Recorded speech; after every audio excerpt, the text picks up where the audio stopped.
Chapter 1 real number. Real number में जो 10th class का है उसके अंदर आपके 3 टॉपिक है मेन।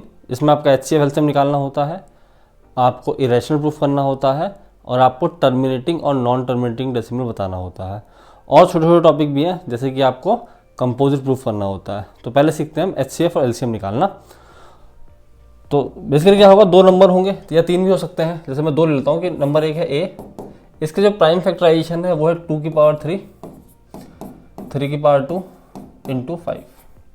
और एक नंबर B है, इसका प्राइम फैक्टराइजेशन है 2 की पावर 2, 3 की पावर 4 और इंटू 7 है मान लो। तो हम निकालेंगे HCF। HCF क्या होता है? HCF is the lowest power of the common factor. Lowest power of the common factor, common factor के जो लोएस्ट पावर है। अब जैसे कॉमन फैक्टर दोनों में 2 है, इनमें से लोएस्ट पावर किसकी है? 2 की पावर 2, तो ये आ गया 2 की पावर 2। और कौन सा कॉमन फैक्टर है? यहाँ पे 3 एक कॉमन फैक्टर है, तो 3 की पावर 2 और 3 की पावर 4 में से लोएस्ट पावर किसकी है? 3 की पावर 2। 5 और 7 जो है वो कॉमन फैक्टर नहीं है, तो इनको छोड़ देंगे। तो ये आ गया हमारा HCF। इसको आप खोल के मल्टीप्लाई कर लो तो आंसर आ जाएगा 4 इंटू 9, तो ये 36। और अगर एलसीएम निकालना है हमको, ठीक है, तो ये होता है highest power of each factor. Highest power of each factor, सारे फैक्टर्स के हाईएस्ट पावर, कॉमन नहीं, सारे फैक्टर्स के। जैसे 2 आ रहा है फैक्टर 1 तो 2 की पावर 3 हाईएस्ट है, 3 आ रहा है फैक्टर 1 तो 3 की पावर 4 हाईएस्ट है, 5 एक फैक्टर आ रहा है तो 5 ही है, 7 एक फैक्टर आ रहा है तो 7 ही है। इसको खोल के मल्टीप्लाई कर लेंगे तो हमारा एलसीएम आ जाएगा। ठीक है, एक एग्जांपल और देखते हैं ऐसे।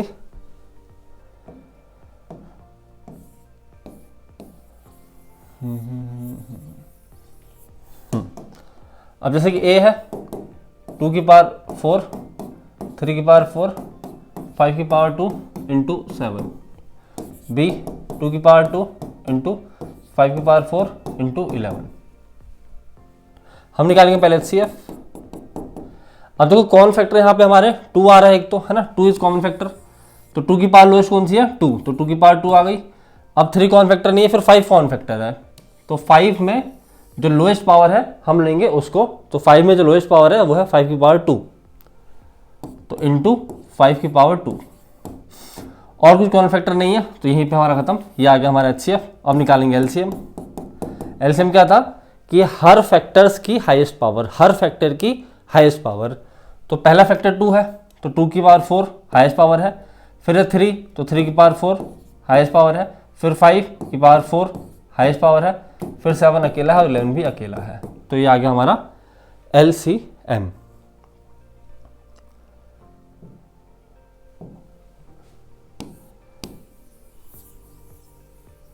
तो अभी क्वेश्चन देखेंगे हम।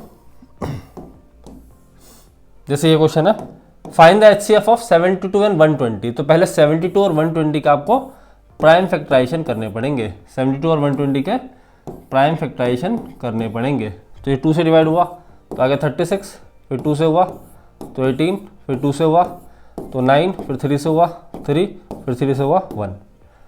ये 2 से हुआ 60, फिर ये 2 से हुआ 30, फिर ये 2 से हुआ 15, फिर ये 3 से हुआ 5, फिर 5 से हुआ 1।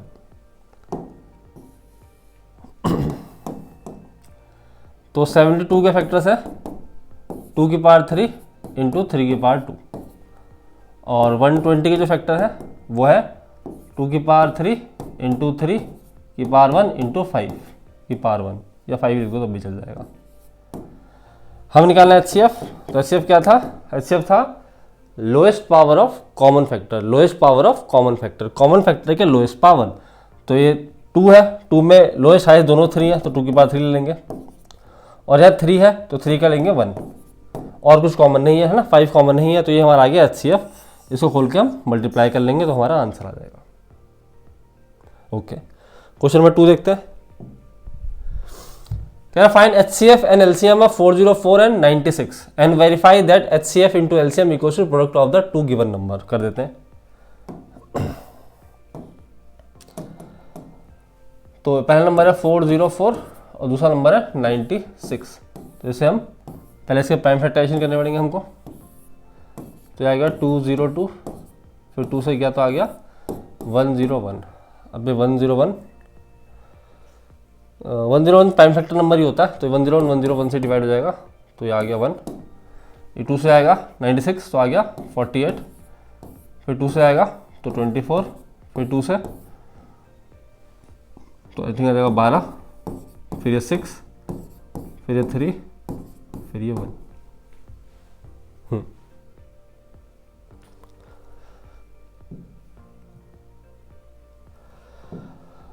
अब इसका प्राइम फैक्टर क्या होगा जो हमारे पास है,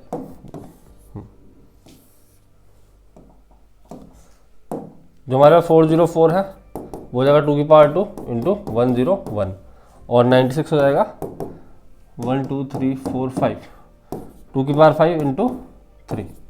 तो HCF क्या आ जाएगा, कॉमन फैक्टर का लोएस्ट पावर, तो 2 ही कॉमन है तो 2 की पावर 2, तो 4 आ गया।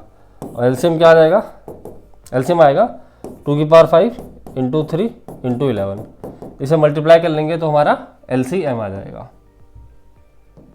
हमें वेरीफाई करना है कि HCF into LCM equal to product of 2 given number. Okay, तो जो हमारा HCF आया है इंटू LCM करोगे तो ये इक्वल टू होगा 404 इंटू 96 है, तो इनको आप मल्टीप्लाई कर लोगे तो सेम आएंगे, दोनों मल्टीप्लाई करोगे तो दोनों सेम आएंगे। Okay, next. फिर ये क्वेश्चन कहता है can 2 number have 18 as their HCF and 380 as their LCM। ठीक है, तो ये बहुत अच्छी प्रॉपर्टी है। देखो HCF जो होता है वो LCM का फैक्टर होता है, इसका मतलब कि अगर HCF से हम LCM को डिवाइड कर देंगे तो LCM पूरा कट जाएगा। ठीक है, तो देख लेते हैं, तो 380 डिवाइड बाई 18, ठीक है, 18 2 ज़ा 36 2 0, तो 18 1 ज़ा 18, ये 2 आ गया रिमाइंडर, इसका मतलब no 18 and 380 can't be the HCF and LCM of 2 number. ठीक है, तो 18 और 380 HCF और LCM 2 नंबर के नहीं हो सकते क्योंकि वो दोनों एक दूसरे के फैक्टर नहीं है। ठीक है, HCF और LCM को फैक्टर होना बहुत ज़रूरी है ना, HCF का LCM का फैक्टर होना बहुत ज़रूरी है, तभी वो हो पाएगा। अभी डिवाइड नहीं हो पा रहा, रिमाइंडर बच रहा है, तो इसलिए वो HCF और LCM 2 नंबर के नहीं है। Next, okay, find the HCF and LCM of a है ना एंड दिस। ठीक है, तो पहले देख लेते हैं। फर्स्ट है ए, हमारे पास दे रखा है इसने PQ और Q स्क्वायर, और B दिया है हमको P की पावर 4 Q की पावर 1। ठीक है, तो HCF बताया था मैंने आपको क्या होता है, कॉमन फैक्टर की लोएस्ट पावर, तो P की लोएस्ट पावर है 3 और Q की लोएस्ट पावर है 1, और LCM हाईएस्ट पावर इस फैक्टर की, तो P की हाईएस्ट पावर है P की पावर 4 और Q की पावर 2, ये LCM आ गया। ये फर्स्ट वाले का है। और सेकंड वाले देखते हैं, ए है P की पावर 7 Q की पावर 3, और B है P की पावर 4 Q की पावर 8, तो HCF आ जाएगा हमारा, HCF क्या, lowest power of common factor, तो P में लोएस्ट पावर 4 है और Q में लोएस्ट पावर 3 है। LCM आ जाएगा दोनों की हाईएस्ट पावर, तो P की पावर 7 और Q की पावर 8 है। ये HCF LCM आ गया, देख लो। Okay, next. फिर आएगा find the HCF and LCM of a दे रखा, B दे रखा। ठीक है, तो यहाँ पे दो चीज़ दिख रही होगी आपको, एक तो वेरिएबल्स है ना, और एक नंबर है। तो नंबर का पहले प्राइम फैक्टराइजेशन निकालना पड़ेगा। ठीक है, तो मैं 18 का प्राइम फैक्टराइजेशन निकाल लेता हूँ, तो 2 9 3 3 3 1, और ऐसे 20 का निकाल लेते हैं प्राइम फैक्टराइजेशन 20 का, 2 10 2 5 5 1, तो ए है उसके प्राइम फैक्टर आ गए हमारे पास 2 इंटू 3 की power 2 into Q square P की पावर 4, और B के प्राइम फैक्टर आ गया हमारे पास 2 की पावर 2 इंटू 5 इंटू Q की पावर 2 और P की पावर भी 2। ओके, तो हमें चाहिए, अरे सॉरी, हमें चाहिए HCF एंड LCM। HCF वही lowest power of common factor, अब 2 एक कॉमन फैक्टर है इसमें, तो 2 की पावर सिंगल होता है 2 की पावर 1 इंटू 3 फैक्टर नहीं है कॉमन और 5 भी कॉमन नहीं है, q कॉमन है, p कॉमन है, q की पावर 2 और p की पावर भी 2, तो q की पावर 2 p की पावर 2, तो आएगा 2 q square p square. Okay, अब निकालेंगे हम एलसीएम। एलसीएम में हर फैक्टर की हाईएस्ट पावर, तो 2 की पावर 2 पहला, फिर है 3 की पावर 2, फिर है 5, फिर होगा q स्क्वायर और p की पावर 4, q स्क्वायर और p की पावर 4, तो एलसीएम आ गया कितना हो गया 4, 9 और 5, तो ये हो गया आपका 4, 20, 29 ज़ा 180, 180 q स्क्वायर p की पावर 4, तो ये आंसर आ गया हमारा, देख लो। नेक्स्ट, हाँ आपको निकालना है HCF इसका, कह रहा है HCF of x square minus 3x plus 2 and x square minus 4x plus 3। Okay, तो पहला नंबर ये है, जैसे x square minus 3x plus 2, इसका करेंगे मिडिल टर्म स्प्लिटिंग, तो ये हो गया x square minus x minus 2x plus 2, common निकालो, x बाहर आया, x माइनस 1 बचा, माइनस 2 बाहर आया, x माइनस 1 बचा, तो x minus 1 into x minus 2 ये आ गया। अब b x square minus 4x plus 3, middle term x square minus x minus 3x plus 3, x बाहर आ गया तो x माइनस 1 बचा, माइनस 3 बाहर आ गया तो x माइनस 1 बचा, अब ये x माइनस 1 और x माइनस 3 आ गया, ठीक है। तो दोनों में कॉमन कौन क्या दिख रहा है आपको, x माइनस 1 x माइनस 1, तो HCF क्या आ जाएगा x माइनस 1, ये HCF है, और LCM क्या आ जाएगा x माइनस 1 आएगा, कॉमन है x माइनस 2 x माइनस 3 भी आएगा, x माइनस 2 और x माइनस 3, ये आंसर आ गया हमारा। ओके, नेक्स्ट कह रहा find the greatest number which divide 285 and 1249 leaving remainder 9 and 7 respectively. Okay, दो नंबर है 285,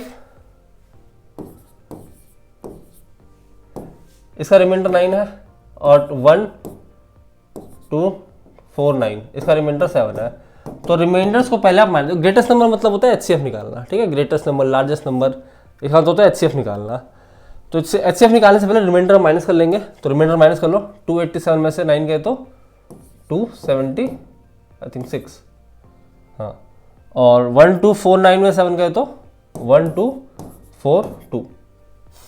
अब इसे करेंगे हम प्राइम फैक्टराइजेशन, ठीक है, तो 276 और 1242,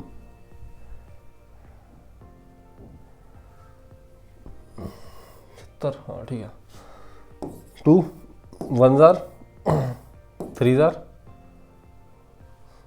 8 जार, फिर 2 6 जार 9 जार, फिर 3 2 जार 3 जार, फिर 23 1 जार,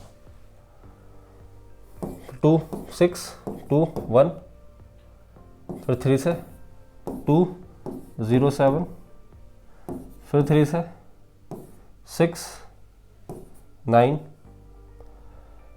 फिर 3 से फिर 3 से 23, फिर 23 1 जार। ओके, पहले रिमाइंडर माइनस कर लेंगे फिर HCF निकालेंगे। अब वो नंबर था 276, इसका आ गया 2 की पावर 2 इंटू 3 इंटू 23, अब आ गया 1242 का 2 3 की पावर 3 इंटू 23,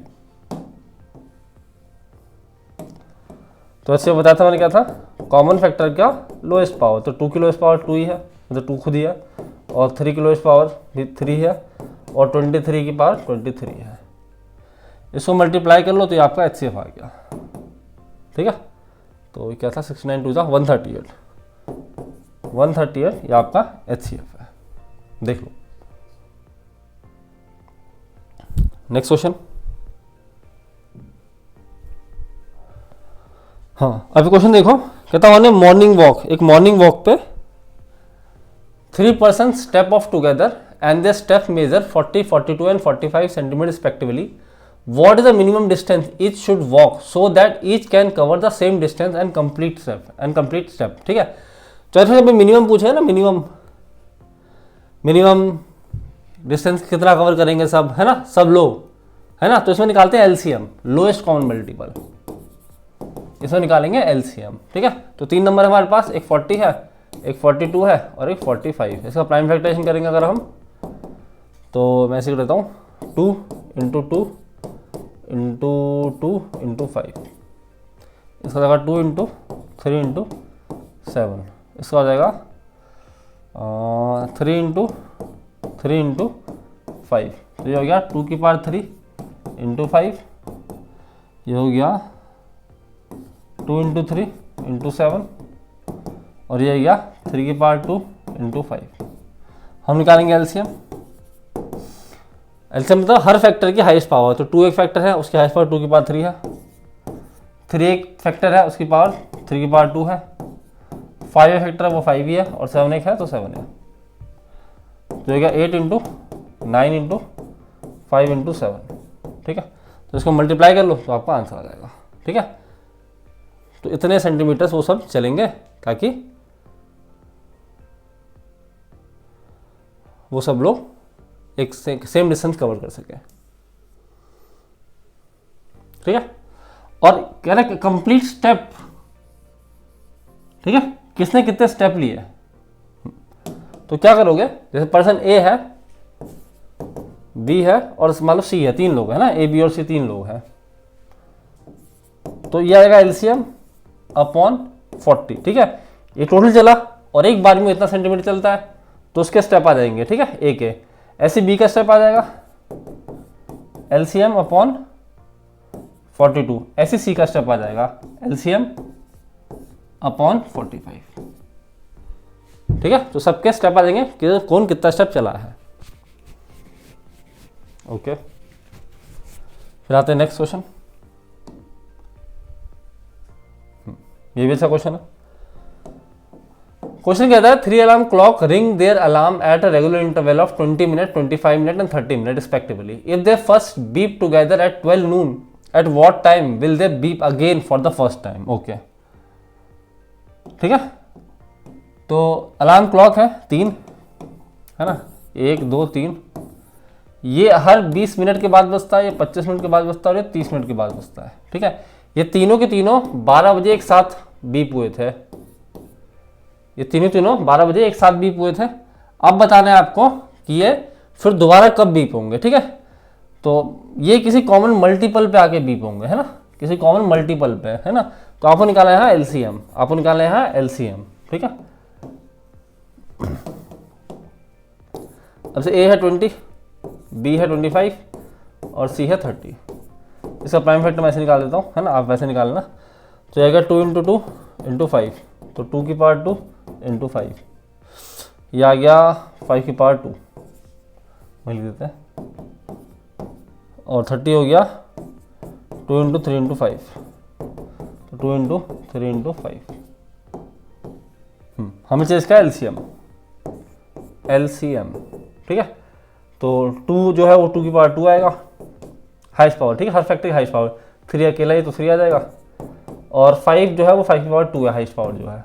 ठीक है, तो ये 4 इंटू 3 इंटू 25, तो ये आ गया 300, ये आ गया 300 minute.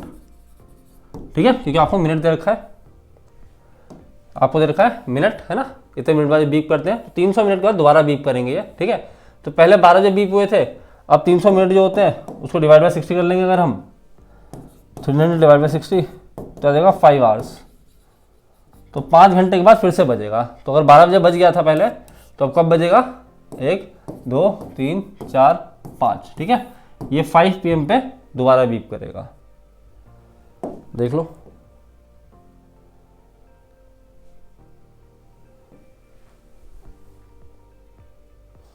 Next question,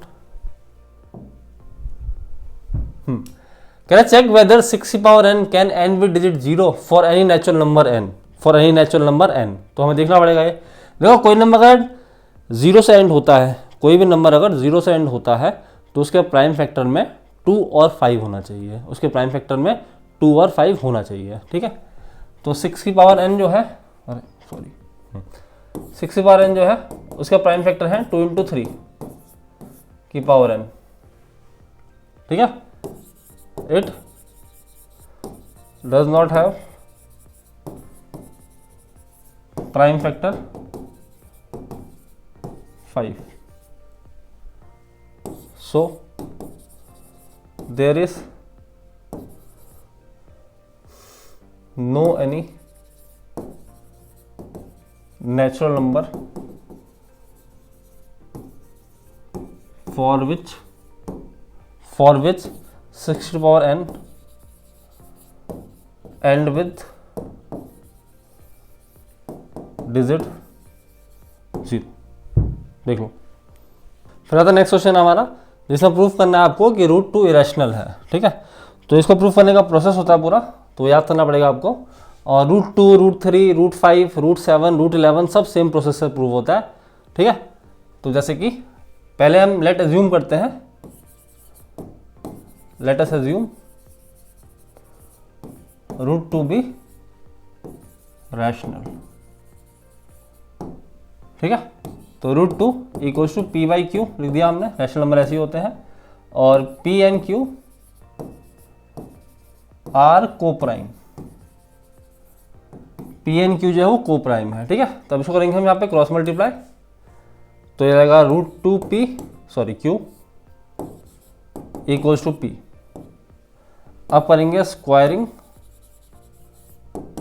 both side, squaring both side से ये रूट का स्क्वायर लगाने से रूट हट जाएगा, तो आएगा 2q² इक्वल्स टू p², ठीक है। 2q² इक्वल्स टू p², ठीक है। अब ये p² जो है ना उसका फैक्टर है 2, है ना। तो बेसिकली ये हमारा 2 × 4 इक्वल्स टू 8 है, जैसे ये है, ठीक है। तो ये 2 जो है इस 8 का फैक्टर है, ठीक है। तो देयरफॉर 2 डिवाइड्स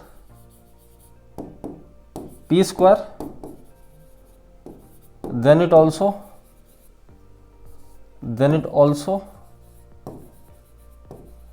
डिवाइड p, ठीक है। तो p 2p² डिवाइड करता है तो 2p को डिवाइड करेगा। अगर 2p² को डिवाइड करता है तो 2p को भी डिवाइड करेगा। इसका मतलब p जो है it is equals to 2r, तो यहाँ चेंज करेंगे उसको हम, तो 2q² इक्वल्स टू 2r का होल स्क्वायर। तो अगर 2q² इक्वल्स टू 4r², अब यहाँ से इसको काट दो तो अपने पे आ गया q² इक्वल्स टू 2r², ठीक है। तो सेम चीज 2 divides q², then it also divide q, ठीक है। So p and q have common factor other than 1, ठीक है।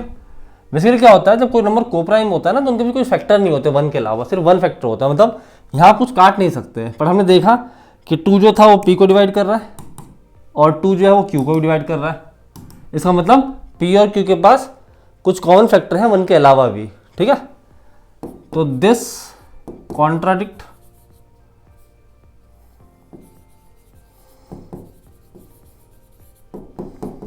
The fact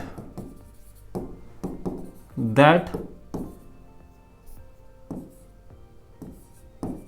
p and q are coprime, ठीक है। इससे ये फैक्ट कॉन्ट्रैक्ट हो गया कि ये को प्राइम थे,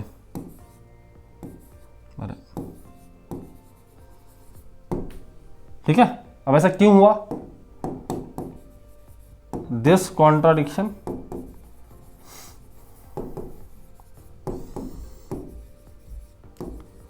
has arise due to our wrong assumption, हमने स्टार्टिंग में जो एजम्पशन किया था वो रॉन्ग है, तो इसका मतलब रूट 2 इज इर्रेशनल। अरे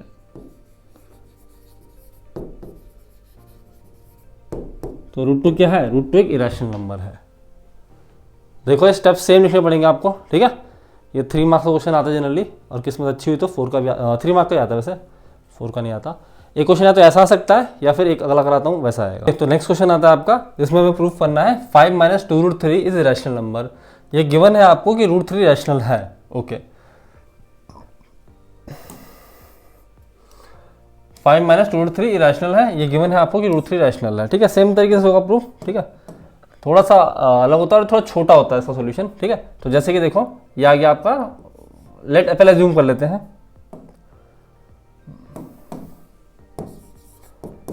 late us assume 5 minus 2 root 3 is rational. Spelling गलत हो रही है, इज रैशनल, ठीक है। तो 5 minus 2 root 3 equals to p by q. यहां पी एन क्यू क्या है? Are coprime, p and q are coprime. इसको उधर ले जाओ, इसको इधर लेकर आओ, इसको उधर ले जाओ, पूरा उठा के इसको उधर ले आओ। तो 5 minus p by q equals to 2 root 3। यहाँ ले लेंगे एलसीएम हम, क्यू तो आ गया 5 क्यू माइनस पी, 2 ला के और डिवाइड कर लो, अगले स्टेप में कर लेते हैं। तो 5 q minus p upon 2 q equals to root 3। अब ये क्या है ना, ये है रैशनल, तो 5 q minus p upon 2 q equals to rational, but root 3 irrational है। तो rational should not equals to irrational. अरे हाँ, rational should not equal to irrational.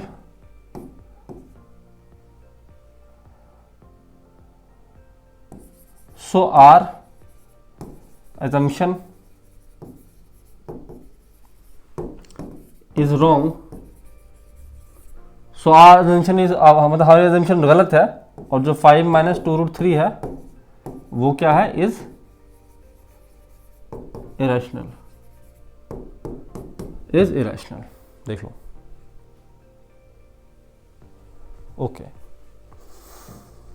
फिर आता नेक्स्ट, कहता है show that 5 into 11 into 17 plus 3 into 11 is a composite number, ठीक है।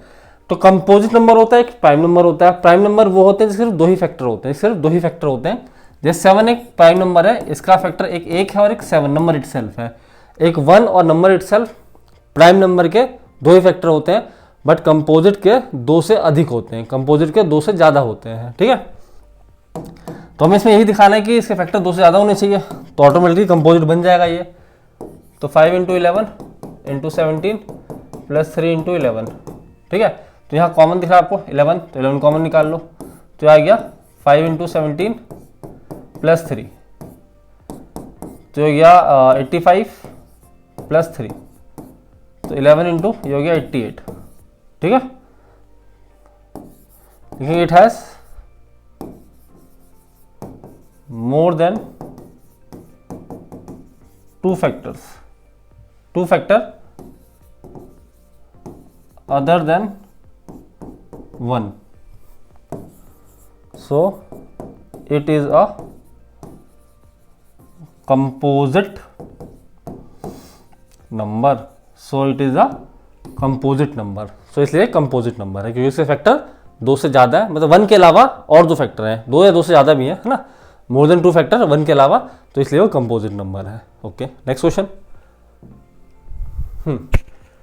कहता है if the HCF of 65 and 117 expressible in the form of 6m minus 117 then find the value of m, okay.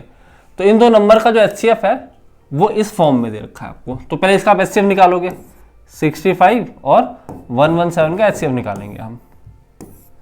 तो पहले प्राइम फैक्टर करेंगे तो आ गया 5, ये आ गया 13, फिर 13, ये आ गया 1, ये आ गया 3, ये आ गया 39, फिर 3, ये आ गया 13, फिर 13, ये आ गया 1। ठीक है, अब देख रहे हो आप कि इसमें जो कॉमन फैक्टर है वो 13 है और उसमें पावर एक ही है दोनों में, तो HCF इसका कितना आ जाएगा, 13 आ जाएगा। ओके, HCF क्या आ गया इसका 13। अब HCF जो है वो इसके इक्वल है। ठीक है, तो 6m - 117 equal to 13, 6m - 117 equal to 13, ये जाके वहाँ प्लस होगा, तो 6m इक्वल टू 13 प्लस 117, तो 6m इक्वल टू 130, सॉरी 65 है वो, 65 है।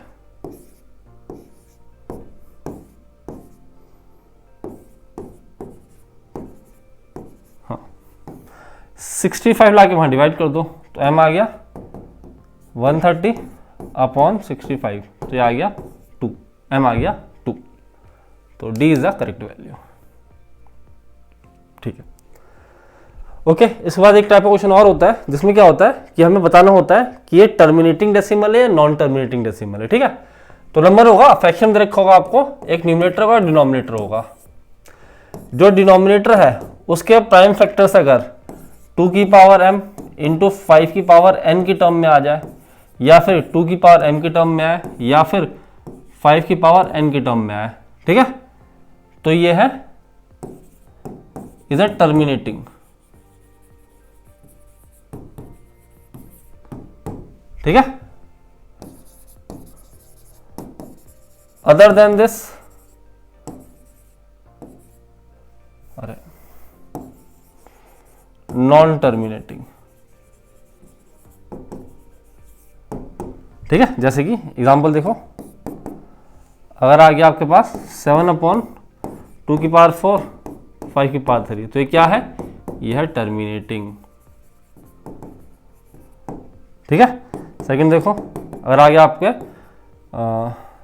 3/2 की पावर 8, तो ये क्या है, ये भी टर्मिनेटिंग।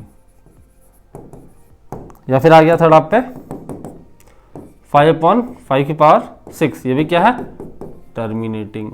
ठीक है, यहाँ 2 5 है, यहाँ सिर्फ 2 है, यहाँ सिर्फ 5 है, तो ये सारे होते हैं टर्मिनेटिंग। होता है आपको इस फॉर्म में ना आते नंबर दे, आपको प्राइम फैक्टर करना पड़े उसका। ठीक है, आपको प्राइम फैक्टर करना पड़ेगा उसका, तो उसके बाद जो भी पावर आएगी, अगर 2 5 2 या खाली 5 है तो वो टर्मिनेटिंग है। इसके अलावा कुछ और आता है, अगर जैसे कि मान लो ऐसा आ गया 7/2 की पावर 4 इंटू 5 की पावर 3 इंटू 11, अब ये हो गया नॉन टर्मिनेटिंग, अब ये हो गया नॉन टर्मिनेटिंग। ठीक है, अब ये हो गया नॉन टर्मिनेटिंग, क्योंकि 11 आ गया और उसको टर्मिनेट नहीं कर पाएगा। ठीक है, अब सपोज करो कि यहाँ पे अगर सेम ऊपर की तरह ही होता, इंटू 7 हो जाता, तो 7 7 कट जाता, तो यहाँ पे 1/2 की पावर 4 इंटू 5 की पावर 3, ये टर्मिनेटिंग हो जाएगा। ठीक है, याद रखना, जो एक्स्ट्रा आ रहा है अगर वो ऊपर कट रहा है तो वो टर्मिनेटिंग है, अगर जो एक्स्ट्रा नीचे आ गया वो कट नहीं रहा तो वो आपका नॉन टर्मिनेटिंग होगा। ठीक है, अब क्वेश्चन इसी पे आता है कि कितने डेसिमल के बाद ये टर्मिनेट होगा, कितने डेसिमल के बाद ये टर्मिनेट होगा। तो याद रखना 2 और 4 में जो पावर बड़ी है उतने डेसिमल के बाद वो टर्मिनेट होता है। ठीक है, तो 2 और 5 में पावर यहाँ पे 4 दिख रही है मेरे को बड़ी, तो ये कितने उसके बाद होगा टर्मिनेट, ये होगा 4 डेसिमल प्लेसेस के बाद। ठीक है, तो 4 डेसिमल प्लेस के बाद ये टर्मिनेट हो जाएगा। एक एग्जांपल और देखते हैं इसका। ठीक है, मान लो कोई नंबर था, आपने प्राइम फैक्टराइज किया तो आ गया 7/2 की पावर 2 और 5 की पावर 7, 2 की पावर 2 और 5 की पावर 7। ठीक है, तो ये टर्मिनेटिंग है, दिख रहा है क्योंकि 2 और 5 है खाली।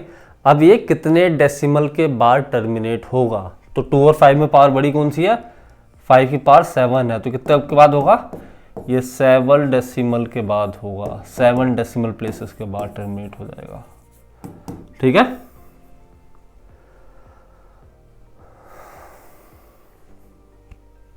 ओके।